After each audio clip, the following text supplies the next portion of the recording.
ஸ்ரீமதே ராமானுஜாய நமஹ. கேனோபனிஷத் என்று சொல்லப்படுகிற தலவகார உபனிஷத் என்ற பெயரையும் கொண்ட உபனிஷத்தை பற்றி போன உபன்யாசத்திலே பார்த்தோம்.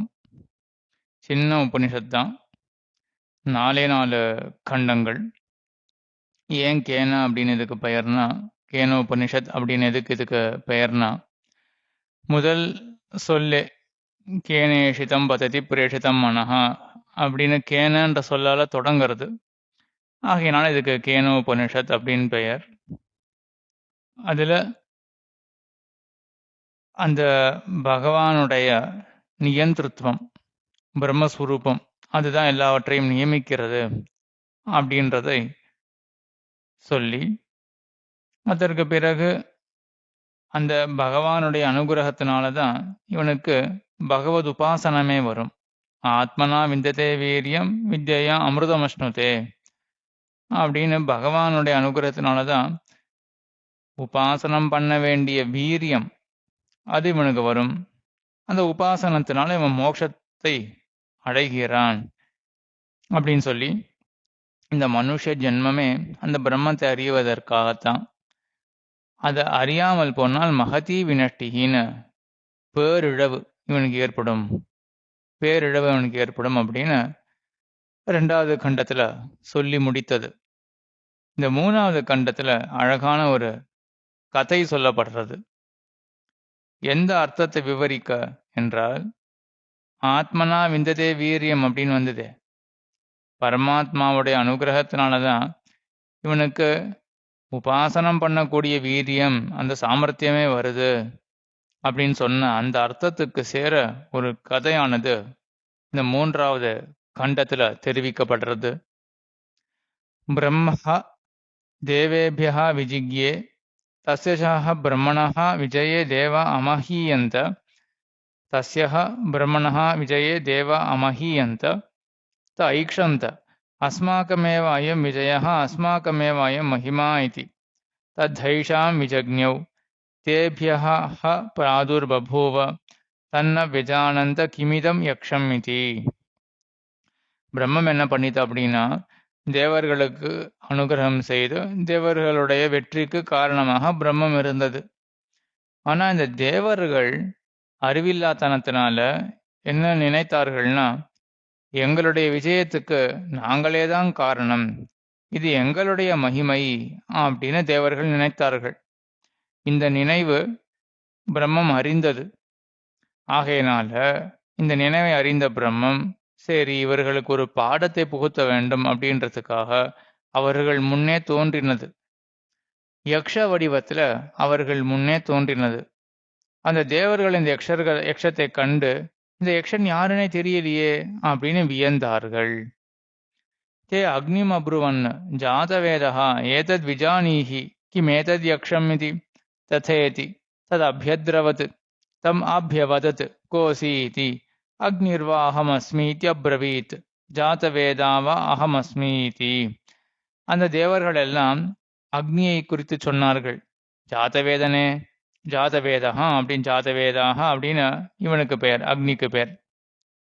ஜாதவேதனே அதாவது எல்லாவற்றையும் அறிந்தவன், பிறப்பை உடையவர்கள் எல்லாரையும் அறிந்தவன் ஜாதவேதாக அப்படின்னு. ஜாதவேதனே, நீ போய் தெரிஞ்சுட்டு வா இந்த யக்ஷன் யாரு அப்படின்னு தேவர்கள் எல்லாம் அனுப்பினார்கள். அவனோ ஓடிப்போனான். அபியத்ரவத் அப்படின்னு அந்த பிரம்மத்தை குறித்து, இந்த யக்ஷனை குறித்து அவன் ஓடிப்போனான். தம் அபியவதத், அந்த ஜாதவேதனை அதாவது இந்த அக்னியை குறித்து, கோசி நீ யார் அப்படின்னு பிரம்மம் கேட்டது.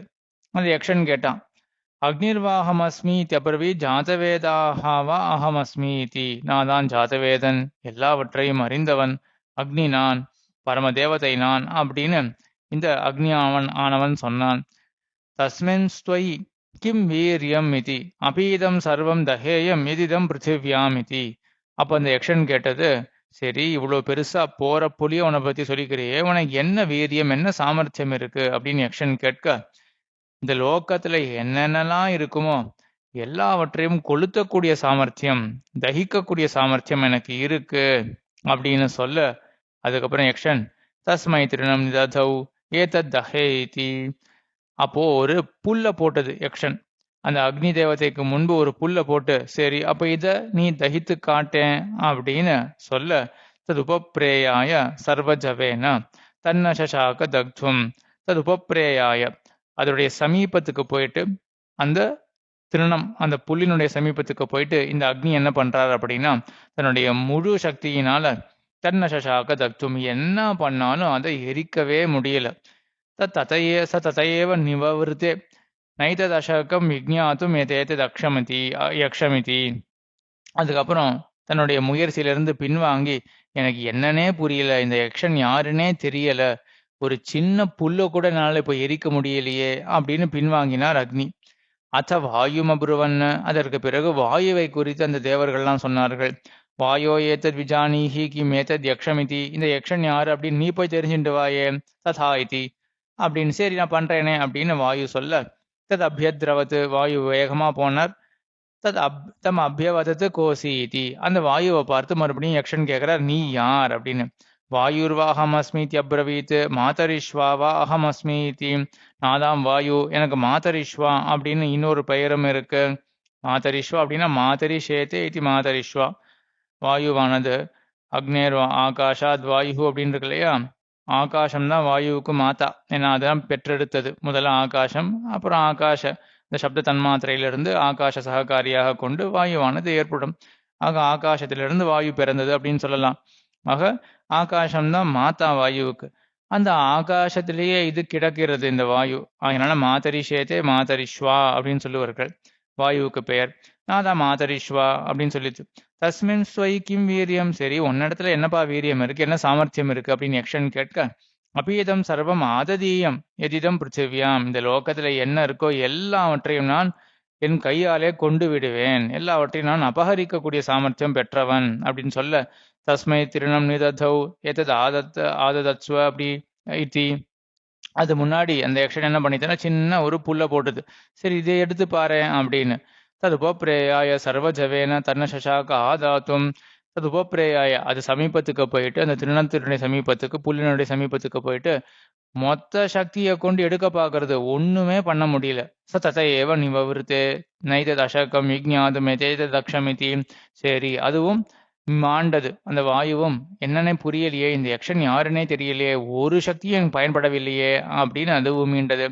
அதுக்கு பிறகு தேவர்கள் அத இந்திரம் அப்ருவன்னம் மகவன் ஏதத் விஜானீஹி கிமேதத் யக்ஷம் இதி ததா இதி தத் அபியத்ரவத் தஸ்மாத் திரோததே. அதுக்கப்புறம் இந்திரனை குறித்து, மகவனே நீ போய் தெரிஞ்சுட்டு வா அந்த யக்ஷன் யாரு அப்படின்னு சொல்ல, இந்திரனும் சரி அப்படின்னு சொல்லிட்டு அவனும் ஓடி போனான் அந்த யக்ஷனை குறித்து. ஆனா அப்பொழுது அந்த யக்ஷன் மறைந்தே போயிருது. திரோதானம் அடைந்தது, மறைந்தே போயிருது யக்ஷன். சக தஸ்மினேவ அவகாசே ஸ்திரியாம் ஆஜகாம பகுஷோபனாம் உமாம் சோபமானாம் உமாம் ஹைமவதீம் தாம் ஹோவாச்ச கிமேதத் யக்ஷம் இதி. அப்படின்னு அந்த க்ஷணத்துல அதே இடத்துல அந்த யக்ஷனுடைய ஸ்தானத்திலேயே இந்த உமாதேவி ஹைமவதி அப்படின்னு ஹிமவானுடைய புதல்வி உமாதேவி, அவள் அங்க தோன்றினாள். அவளை குறித்து இந்திரன் கேட்கிறான், யார் இந்த யக்ஷன், வந்தானே மறைந்தே போயிட்டானே, யார் இந்த யக்ஷன் அப்படின்னு இந்திரன் வந்து கேட்கிறான் என்று இந்த திருத்தீய கண்டம் முடியறது. கடைசி கண்டம் அதுலதான் உமாதேவியினுடைய பதில் இருக்கு. இந்த பிரம்மத்தினுடைய பிரபாவமும் சொல்லப்படுறது. அந்த உமா சொல்றா, சா பிரம்மேதி ஹோவாச்ச பிரம்மணோவா ஏதத் விஜய மஹீயத்வம் இதி தத்தோ ஹைவ விதாஞ்சகார பிரம்மேதி. அந்த உமாதேவி சொல்றா, இந்த யக்ஷன் யாருன்னு வந்தானே அவன் யாருன்னா பிரம்மம் தான், அது சாட்சாத் பரபிரம்மம் தான். அது அதனுடைய மகிமையினாலதான் உங்களுக்கு விஜயம் ஏற்பட்டது. அதனுடைய மகிமையினாலதான் உங்களுக்கே இப்போ ஒரு பூஜை ஏற்பட்டிருக்கு, உங்களுக்கு மகிமா ஏற்பட்டிருக்கு. ஆகையினால அந்த பிரம்மம் தான் அவங்களுடைய விஜயத்துக்கு காரணம் என்று அறியுங்கோள் அப்படின்னு சொல்ல, ஓஹோ அந்த பிரம்மம் தானா அப்படின்னு இவர்கள் எல்லாருமே அறிந்தார்கள். தஸ்மாத்வா ஏதே தேவா அதிதராமிவ அந்யான் தேவான் எத் அக்னிர்வாயுரிந்திரஹா தேஹேன நேதிஷ்டம் பஸ்பிருஷுஹு. ஆகையினாலதான் அக்னி வாயு இந்திரன் இந்த மூன்று தேவதைகளும் மற்ற தேவதைகளை காட்டிலும் மிக்கவும் கடந்தவர்கள், அதிகமானவர்கள், மேன்மை பெற்றவர்கள். ஏன் இந்த மூணு பேர் தான் நேதிஷ்டம் பஸ்பிருஷு நெருக்கத்துல அந்த பிரம்மத்தை அருகாமையில் அடைந்து பஸ்புஷு அதை தொட்டார்கள்னா கண்டார்கள். யக்ஷ வடிவல அந்த பிரம்மத்தை கண்டார்கள். ஆகையினால இவர்களுக்கு ஏற்றம். தேகேன பிரதமோ விதாஞ்சகார பிரம்மேதி தஸ்மாத் வா இந்திரஹ அஜிதராமிவ அந்யான் தேவான் சஹேனத் நேதிஷ்டம் பஸ்பர்ஷ சஹேனத் பிரதமஹ விதாஞ்சகார பிரம்மேதி. அந்த மூவரிலும் வைத்துக்கொண்டு இந்த இந்திரன் தான் இப்ப பிரதானம். இது முமுட்சுப்படியில வர மாதிரி இருக்கு. அவ்வியாபக மந்திரங்களை காட்டிலும் வியாபக மந்திரம் மூன்றுமே பிரதானமாகவும், அந்த 3 வியாபக மந்திரத்திலும் திருமந்திரம் தான் பிரதானம் சொல்ற மாதிரி, மற்ற தேவதைகளை காட்டிலும் இந்த 3 தேவதைகள் அக்னி, இந்திரன், வாயு, இந்த 3 தேவதைகள் பிரதானம். அந்த 3 தேவதைகளிலும் கூட இந்திரன் தான் முக்கியம். ஏன் அப்படின்னா இவன் தானே முதலையே சாட்சாத்காரம் பண்ணான். சட்டுன்னு இவன் தான் தெரிஞ்சுட்டான். உமாதேவி சொல்ல இவன் தான் முதல்ல தெரிஞ்சுட்டான் அதான் பிரம்மம் அப்படின்னு. ஆக பிரம்மத்தை மற்றவர்கள்லாம் பார்த்தார்கள், யக்ஷ வடிவத்துல பார்த்தார்கள். ஆனா சட்டுன்னு தெரிஞ்சுக்கல. இந்திரன் சொல்லதான் அதுக்கப்புறம் மற்ற அக்னி அதே போல வாயுவும் அறிந்து கொண்டார்கள் என்ற காரணத்தினால, நேர அறிந்து கொண்டது இந்த இந்திரன் தான்றதுனால இவன் தான் மற்ற தேவதைகளை காட்டிலும், ஏன் அந்த அக்னி வாயு அவர்களை காட்டிலும் கூட இவன் தான் மேன்மை பெற்றவன். தஸ்யேஷ ஆதேசः யதேதத் வித்யுததः வித்யுததா இதி இன்யமிஷதா இத்யதிதைவதம் அத அத்தியாத்மம் ஏதேதத் கச்சதீவ ச மனோ நச்சைனத் உபஸ்மரத்யபீக்ஷ்ணம் சங்கல்பः. அடுத்தது இப்படிப்பட்ட அந்த பிரம்மத்துக்கு ஒரு ஆதேசமானது சொல்லப்படுறது. ஆதேசம் அப்படின்னா உபதேசம். எப்படிப்பட்ட உபதேசம் அப்படின்னா உபமான உபதேசம். அதாவது அந்த பிரம்மத்துக்கு தக்கபடியாக ஒரு உபமானம் சொல்லப்படுறது. அது வாயிலாக பிரம்மத்தை பற்றின ஒரு உபதேசம் ஏற்படுறது. அதான் ஆதேசா அப்படின்னு. அதுல கூட 2 விதமான ஆதேசம், 2 விதமான உபதேசம். எப்படின்னா அத்தியாத்மம் அதிதைவதம் அப்படின்னு. அதிதைவதம் அத்தியாத்மம். ஆத்மா அப்படின்னா உடம்பு அப்படின்னு அர்த்தம். தெய்வம் அப்படின்னா அந்த உடம்பை காட்டிலும் மேம்பட்டது மற்றொன்று. ஆக 2 விதமா பிரம்மமானது உருவகப்படுத்தப்படுறது. எப்படின்னா உடம்பு தொடர்பு கொண்டு இப்படிதான் பிரம்மம் அப்படின்னு சொல்லப்படுறது. உடம்பை கடந்து ஆகாயத்தில் இருக்கக்கூடிய ஒண்ணு, தெய்வமா இருக்கக்கூடிய ஒண்ணு, அத ஒரு உதாரணமாக கொண்டு இப்படிதான் பிரம்மம் அப்படின்னு சொல்லப்படுறது. அதுல முதல்ல அதிதெய்வதம் அப்படின்னு உபதேசம். அதிதெய்வதம் அப்படின்னா உடம்பை காட்டிலும் மேம்பட்டதாக அப்பால் இருக்கக்கூடியதாக திவத்துல வானத்துல இருக்கக்கூடிய ஒன்றை பிரம்மத்துக்கு உபமானமாக சொல்றது. அது என்னது? வானத்தில் இருக்கக்கூடிய ஒன்று பிரம்மத்துக்கு உபமானம். அதுக்கு எடுத்துக்காட்டு என்றால் வித்யுத்து தான். வித்யுத்துனா மின்னல். எதேதத் வித்யுதா வித்யுததா, அது போல பிரம்மமானது இருக்கு. என்ன மின்னலுக்கும் பிரம்மத்துக்கும் சாமியம் அப்படின்னா இன்யமிஷதா இத்யதிதைவதம். 2 சாமியம் இருக்கு. என்னன்னா வித்யுததா இன்யமிஷதா.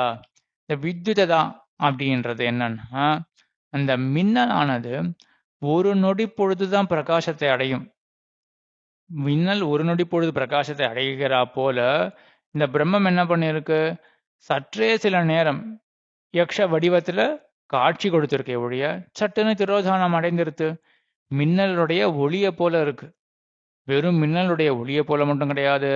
அத மின்னலுடைய ஒளிய போல அப்படின்றதா வித்யுததா. அது மட்டும் கிடையாது, நிமிஷதா. அந்த மின்னலானதே அது ஒளி விடுறது ஒரு நொடி பொழுது அப்படின்றது இருக்கட்டுமே, மின்னலே ஒரு நொடி பொழுதுதான் இருக்கும்.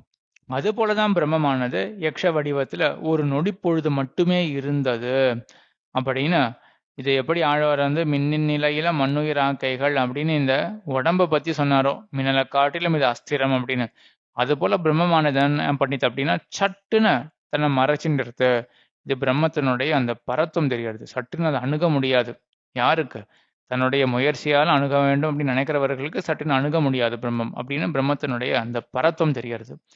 மத்தொன்னு அத்தியாத்மம் அப்படின்னு ஒரு உபதேசம். என்னது அத்தியாத்மம் அப்படின்னா உடம்பு தொடர்பு கொண்ட ஒன்றை எடுத்துக்காட்டாக சொல்றது. ஏதத் கச்சதீவச்ச மனஹா. ஏதத் கச்சதீவச்ச மனஹா. எப்படி இந்த மனசு இருக்கு இல்லையா, மனசுதான் இப்ப பிரம்மத்துக்கு எடுத்துக்காட்டு.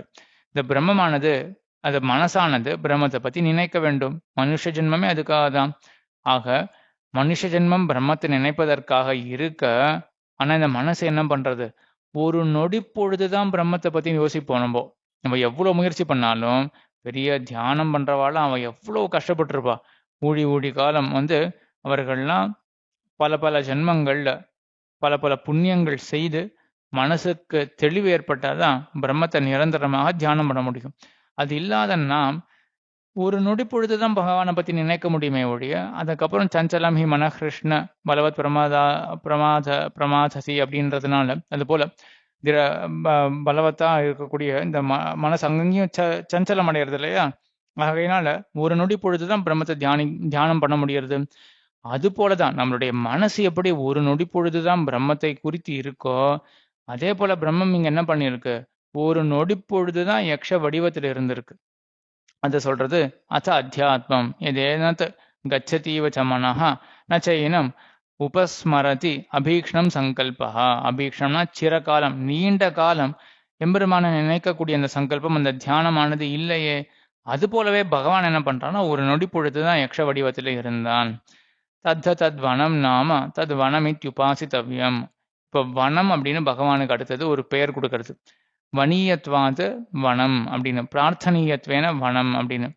என்னன்னா, எம்பெருமான் வனனீயனாக இருக்கான். அதாவது பிரார்த்தனீயனாக, விரும்பத்தக்கவனாக பகவான் இருக்கான். ஆகையினால அவனுக்கு வனம் அப்படின்னே ஒரு பெயர் சூட்டப்படுறது.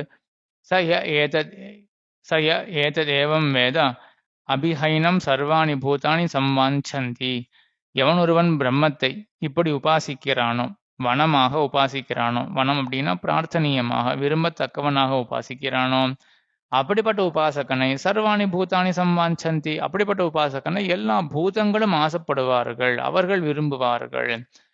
உபனிஷதம் போ ப்ரூஹி இதி உக்தாத உபனிஷத் பிராமீம் வாவ த உபனிஷதம் அப்ரூம இதி தஸ்யை தபோதமஹ கர்மேதி பிரதிஷ்டா வேதாக சர்வாங்காணி சத்தியம் ஆயதனம். அதுக்கப்புறம் எனக்கு உபனிஷத்தை சொல்ல வேண்டும் அப்படின்னு இந்த சிஷ்யன் கேட்கிறார். உபனிஷத் அப்படின்னா என்ன? பிரம்மத்தை தெரிவிக்கக்கூடிய பாகம். பிரம்மத்தை பத்தி தான் தெரிவித்தாயிருத்தே. உக்தாத்த உபனிஷத்து பிராமீம் வாவ த உபனிஷதம் அப்ரூமா இது.